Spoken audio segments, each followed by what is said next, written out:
Well, just a couple of days to go until, of course, the big parish walk takes place. We come down to Castletown, which is kind of known for the home of the South Africans on the Isle of Man. And it literally is this week, because we got like 10 guys who come over especially from South Africa to take part in this event.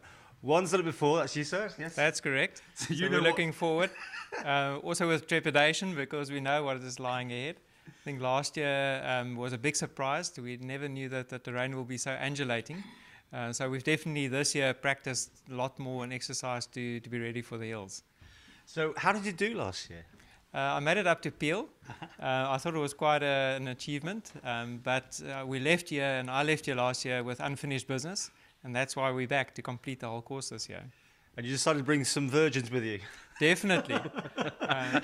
We generally in our business try and keep our cost base low. Yeah. So we have a rule: the guys that don't make it don't have a job after this as well. So what made you make the long haul flight to come all the way to the Isle of Man? Well, a couple of things. I suppose the first one is that, like he says, our job's on the line if we don't come here. Oh, he means it then, I see. No, I think we're privileged to be here. There's not many people that get an opportunity to come to the Isle of Man. And there's not many people that would dare to go and do a trip like this anyhow. So I think we're very privileged. We also had, we met Robbie out in South Africa, and he encouraged us, he gave us a little bit of advice. We spoke to him probably for about 20 minutes to half an hour. And the advice that he gave is basically what got us through the race in South Africa. And that's why I thought, yeah, we should give it a shot. So I gather you went round the car yesterday. It took, what 6 hours to have a look at the whole course. I fell asleep a couple of times on the course yesterday. It's a good start, isn't it? Yeah, but who thought it would take 6 hours in a car? And so, yeah, it's quite daunting. The slog looks like it's going to be a whole lot of fun. And but there's a whole lot of little slogs that you have before the big slog. And the course, it looks tough, really tough. Well, you've got the maps out here, so there's a bit of planning going on? Yeah, definitely. I think last year we underestimated the support that was needed. We had 2 motorcars to support a team of 12.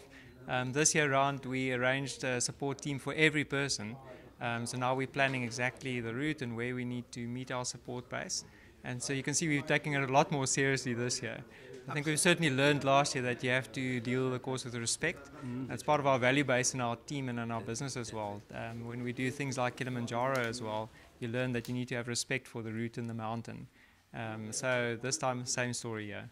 Well, I mean, you're from the Southern Hemisphere. We sort of flipped, haven't we, here? Because we've got the sort of winter conditions here. I don't know what's going on. Hopefully Saturday, what sort of conditions would you like? Yeah, well, where we come from, this would be the worst of weather, worst of winter weather. But we've learned to be adaptable, and so we'll take the weather as it comes.